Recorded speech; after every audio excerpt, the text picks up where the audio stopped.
আসসালামু আলাইকুম। বাংলা সংবাদে সবাইকে স্বাগত জানাচ্ছি। আমি চিন্তিয়া হক। শুরুতেই সংবাদ শিরোনাম। নির্বাচন দিতে যত দেরি করা হবে জনমনে তত আশঙ্কা বাড়বে বলছেন গয়েশ্বর রায়। জানাবো, মিঠে করা সংলাপ সুষ্ঠু নির্বাচনী মূল এজেন্ডা হয়ে উঠেছে।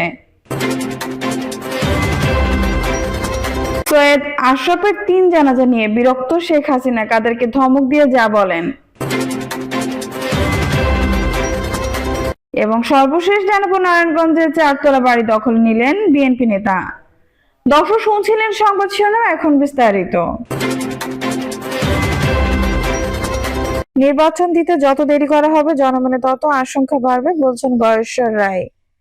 বিএনপি স্থায়ী কমিটির সদস্য গয়েশ্বর চন্দ্র রায় বলেছেন, অন্তর্বর্তীকালীন সরকার নির্বাচন দিতে যত দেরি করবে জনগণের মধ্যে নির্বাচন নিয়ে ততই আশঙ্কা বাড়বে, নানা ঝুঁকি বাড়বে। এই সরকার নির্বাচন দিবে কিনা তা এখনো স্পষ্টভাবে বোঝা যাচ্ছে না। ৫ই আগস্ট ফ্যাসিস্ট হাসিনা সরকারের পতনের পর জনগণ আশা করেছিল খুব দ্রুতই অন্তর্বর্তীকালীন সরকার নির্বাচন দিবে। আমরা অন্তর্বর্তীকালীন সরকারকে সার্বিকভাবে সহযোগিতা করতে চাই, তারা যেন দ্রুত প্রয়োজনীয় সংস্কার করে একটি নিরপেক্ষ নির্বাচনের ব্যবস্থা করেন। তিনি আজ বিকেলে দক্ষিণ কেরানীগঞ্জের বাঘই উচ্চ বিদ্যালয়ের মাঠে দক্ষিণ কেরানীগঞ্জ থানা ছাত্রদলের সদস্য মোহাম্মদ রায়হান মিয়ার নিজ উদ্যোগে আয়োজিত শীতার্ত, অসহায় ও দরিদ্রের মাঝে শীত বস্ত্র বিতরণ কালে প্রধান অতিথির বক্তব্যে কথা বলেন। তিনি আরো বলেন, গত ১৬ বছরে এদেশের মানুষ ভোট দিতে পারেনি, যারা নৌকায় ভোট দিত তারাও ভোট দিতে পারেনি। স্বৈরাচার হাসিনার সরকার নির্বাচনে নিয়ে দেশের মানুষের সাথে তামাশা করেছে। আওয়ামী লীগ এদেশের হাজার হাজার বিএনপির নেতাকর্মীদের নামে অসংখ্য মিথ্যা মামলা দিয়েছে। মামলার কারণে বিএনপি নেতাকর্মীদের ঠিকমতো বাড়িতে ঘুমাতে পারেনি। আওয়ামী লীগ বিএনপির নেতাকর্মীদের নামে শুধু মামলা দিয়েই ক্ষান্ত হয়নি, তারা অসংখ্য নেতাকর্মীকে গুম করেছে, আবার অনেককে খুন করেছে, আবার অনেকে নেতাকর্মীকে আয়নাঘরে রেখেছে এবং তাদের অমানবিক নির্যাতন করেছে। আমাদের জনগণের ভোটার অধিকার ফিরে দেওয়ার জন্য 16 বছর আন্দোলন করে এসেছি। মিঠে করা সংলাপ সুষ্ঠু নির্বাচনের মূল এজেন্ডা হয়ে উঠেছে। বর্তমান অবস্থায় আমাদের দেশে সরকার পরিচালনার ক্ষেত্রে কোনো রাজনৈতিক দল বা ব্যক্তিত্বের সংশ্লিষ্টতা নেই, কারণ সরকারের উপদেষ্টা পরিষদের সব সদস্যই অরাজনৈতিক ব্যক্তি। রাজনীতির ময়দানে কোনোদিন তাদের পদচারণা ছিল না। তাছাড়া কয়েকজন ছাত্র বা সবেমাত্র ছাত্রত্ব ঘুচিয়েছেন এমন ব্যক্তিত্ব সরকার পরিচালনায় সম্পৃক্ত আছেন।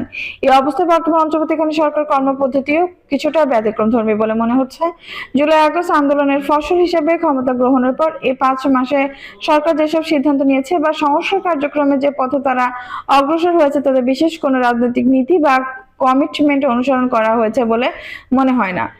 বর্তমান সরকারের প্রধান উপদেষ্টা মাঝে মধ্যে রাজনৈতিক দলের নেতৃত্ববৃন্দের সঙ্গে সংলাপ করে দেশ পরিচালনায় অগ্রসর হলেও তারা রাজনীতিবিদদের কোনো ফর্মুলা গ্রহণ করেছেন এমনটি নয়। আর বর্তমান সরকার অরাজনৈতিক বিধায় তাদের কোনো রাজনৈতিক কমিটমেন্ট থাকার কথাও নাই। এই অবস্থায় ডক্টর মোহাম্মদ ইউনূস তার উপদেষ্টা পরিষদের সদস্যদের নিয়ে একাগ্রচিত্তে দেশের বিভিন্ন ক্ষেত্র সংস্কার প্রচেষ্টার মাধ্যমে যেসব পদক্ষেপ গ্রহণ করে চলেছে তাতে তিনি কতটা সার্থক সে বিষয়ে মন্তব্য করার সময় এখনো হয়নি। তবে এই কয় মাসে দেশের অর্থনীতির যে চালচিত্র এবং সেখানে যেসব ক্ষত দেখাতে পাওয়া গেছে, তাতে আওয়ামী লীগ সময় আসা যেসব ক্ষত তিনি মেরামত করতে পারবেন না সে কথাটি নিঃসন্দেহে বলা যায়। যদিও একজন অর্থনীতিবিদ হিসেবে যার সারা বিশ্বে তার সুনাম থাকায় এবং তিনি একজন নোবেল লবিয়েট হয়, বিশ্বব্যাংক, IMF সহ আন্তর্জাতিক বিভিন্ন সংস্থা থেকে দেশের জন্য ঋণের অর্থ গ্রহণের ক্ষেত্রে তিনি কিছুটা সুবিধা পাবেন, কিন্তু তার সত্ত্বেও অর্থনীতির গভীর ক্ষত তিনি কতটা মেরামত করতে পারবেন সে বিষয়ে সন্দেহ থেকেই যায়। আর গত 15 বছরে জাতির ঘাড়ে ঋণে যে বিশাল বোঝা চাপানো হয়েছে তার কিস্তি পরিশোধ সহসাই গুরুত্ব করতে হবে, বিদায় সেসব সামাল দেওয়াই কঠিন হয়ে পড়বে। উল্লেখ্য, দ্রব্যমূল্যের পাগলা ঘোড়ার লাগাম টানা সহ অন্য অনেক ক্ষেত্রে বর্তমান সরকার সফলতা নিয়ে জনমনে প্রশ্ন উঠেছে। রাস্তাঘাট বা সড়ক ও জনপথে শৃঙ্খলা ফিরিয়ে আনার ক্ষেত্রে তেমন কোনো সফলতা লক্ষ্য করা যাচ্ছে না। বিশেষ করে রাজধানী ঢাকার রাজপথে যেভাবে বিশৃঙ্খলা পরিস্থিতি বিরাজমান, তাতে মানুষ ঘর থেকে বের হতেই ভয় পায়।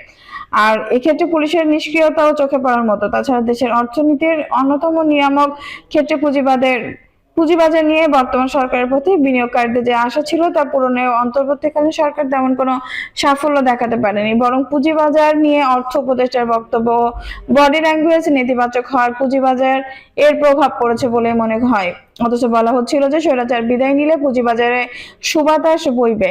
এই অবস্থায় দেশের মানুষের আশা আকাঙ্ক্ষার ক্ষেত্রে যে কিছুটা হতাশার সৃষ্টি হয়েছে এটা অস্বীকার করার উপায় নেই। আবার দেশে চলমান রাজনীতির সঙ্গে সরকারের কাজকর্ম কোনো কোনো ক্ষেত্রে সাংঘর্ষিক হয়ে ওঠার আশঙ্কা দেখা দিয়েছে। যেমন সংস্কার আগে না নির্বাচন আগে হবে তা যেমন সংস্কার আগে না নির্বাচন আগে হবে তা নিয়ে বিতর্ক বর্তমানে বড় আকার ধারণ করেছে এবং এ বিষয়ে একটি রাজনৈতিক দল মাঠে নেমে আন্দোলন সংগ্রামের হুমকি দিয়েছে। আগামী বছরের শেষে অথবা 2026 সালের মাঝামাঝি সময়ে জাতীয় নির্বাচন অনুষ্ঠিত হবে। দলের প্রধান উপদেষ্টা ডক্টর মোহাম্মদ ইউনূসের ঘোষণাকে তারা গ্রহণ না করে এ বিষয়ে সুস্পষ্ট রোডম্যাপ দাবি করেছেন। সবশেষ খবরে জানা গেল দলটির নেতারা 2025 সালের মধ্যে জাতীয় নির্বাচন চাচ্ছেন, ফলে আগামী ডিসেম্বরে নির্বাচন অনুষ্ঠিত হবে বলে আমরা ধরে নিতে পারি। কারণ প্রধান উপদেষ্টা বা তার উপদেষ্টারা নির্বাচনের দিন তারিখ নিয়ে কোনো আন্দোলন মোকাবেলার পথে হাঁটবেন বলে মনে হয় না। বিশেষ করে বিএনপির মতো বড় দলটি যেহেতু 2025 সালের মধ্যে নির্বাচন চায়, সেহেতু এ বিষয়ে কোনো চ্যালেঞ্জ গ্রহণ করা সরকারের জন্য সমীচীন হবে না। দু একটি দল বাদে দেশের অধিকাংশ দলই এখন নির্বাচনমুখী অবস্থা। আগামী নির্বাচন নিয়ে চিন্তা ভাবনা বা পথ চলাই বর্তমান সরকারের জন্য এই মুহূর্তে সর্বাপেক্ষা গুরুত্বপূর্ণ বিষয় বলে মনে করি।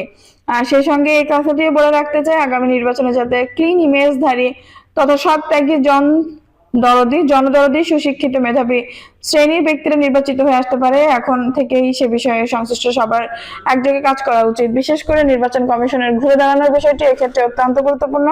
অন্যথায় অতীতের মতো একই ফর্মুলার নির্বাচন করে কোনো লাভ হবে বলে মনে হয় না।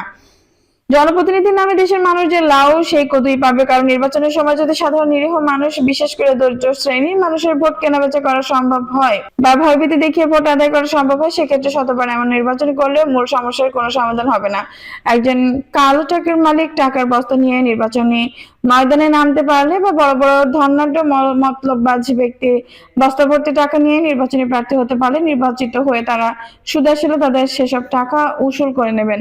আবার কোনো গুন্ডা বাহিনীর নেতা তাদের বাহিনীর পেছনে অঢেল অর্থ খরচ করে জোর জবরদস্তির মাধ্যমে ভয় দেখিয়ে বা চাপে ফেলে ভোট আদায় করতে পারলেও ফলাফল একই দাঁড়াবে। সেক্ষেত্রে তারা সবাই সরকারি উন্নয়ন কর্মকাণ্ডে টাকা লোপাট করে টেন্ডারবাজি ইত্যাদির মাধ্যমে সরকারি কোষাগারের অর্থ তথা জনগণের ট্যাক্সের টাকা সহ প্রবাসী শ্রমিকদের রক্ত পানি করে উপার্জিত দেশে পাঠানো রেমিটেন্সের অর্থ সবকিছু লুটে নেবেন।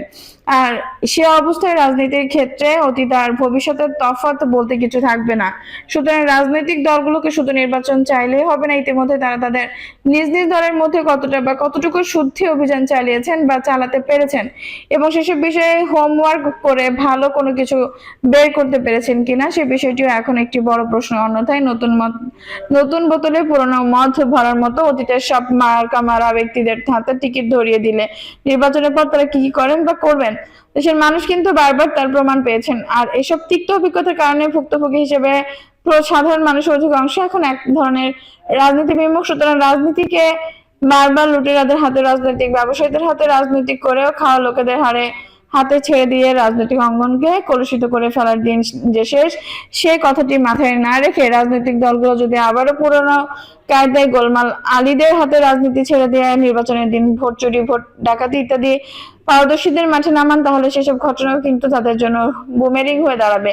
এখনো যেহেতু তাদের হাতে যথেষ্ট সময় আছে, তাই এই বিষয়টি গুরুত্বের সঙ্গে বিবেচনা করে প্রার্থীর নির্বাচন করা উচিত বলে মনে করি।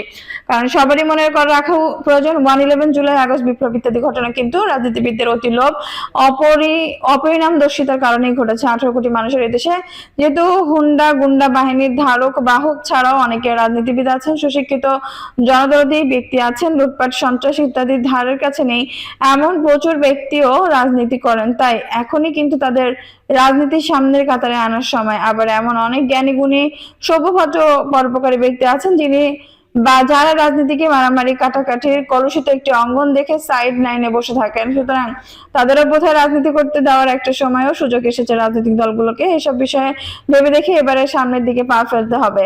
আর সেসব কারণে আবারও জোর দিয়ে বলতে চাই, এজন্য রাজনৈতিক দলগুলোকে আরো বেশি করে হোমওয়ার্ক করতে হবে। আসন্ন জাতীয় নির্বাচন নিয়ে নির্বাচন কমিশনের উদ্দেশ্য বলতে হয়, তারাও যেন ভালোভাবে হোমওয়ার্কটা করে নিয়ে মাঠে নামেন। অন্যথায় এক শ্রেণীর ধান্দাবাজ রাজনীতিক নির্বাচনের দিন তাদের বেকারদের ফেলে ফয়দা লুটতে পারে। ভোট কেন্দ্রে কর্মরত আইন শৃঙ্খলা বাহিনীর সদস্যদের হাত করে বা বাগে এনে তারা ভোট কেন্দ্রে নিজেদের নিয়ন্ত্রণ প্রতিষ্ঠা করতে পারে। আর এই সব কাজে কিন্তু এক শ্রেণীর রাজনৈতিক দলের নেতা কর্মীরা ওয়েল ট্রেন্ডিং সুতরাং নির্বাচন কমিশনের লোকদের কোমর শক্ত না থাকলে, নীতি নৈতিকতা তারা উচ্চীকত না থাকলে রাজনৈতিক ঘুঘুরা ধান খেয়ে যাবে। আর সে অবস্থায় একজন জ্ঞানী গুণী সুশিক্ষিত পরোপকারী যোগ্য প্রার্থী রাজনীতি করে খাওয়া ওইসব ধান্দাবাজ প্রার্থীর কাছে ধরাশায়ী হলে নির্বাচন কমিশনের সুনাম নষ্ট হবে।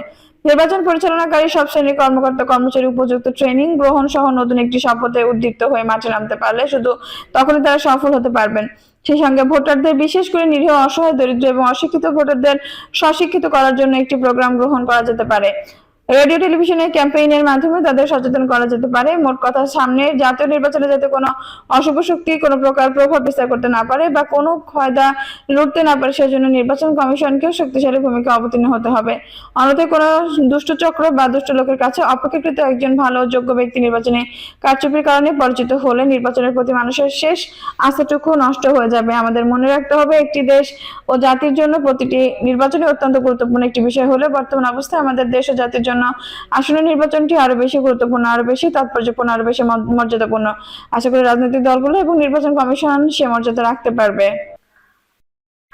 দর্শক, এই ছিল এখনকার সর্বশেষ সংবাদ। নিশ্চয়ই ভালো লাগলো, অবশ্যই একটা লাইক দিন, কমেন্টে আপনার মূল্যবান মতামত জানান। সবসময় আমাদের পাশে থাকতে সাবস্ক্রাইব করে বেল বাটনটি অন করে রাখুন। ধন্যবাদ।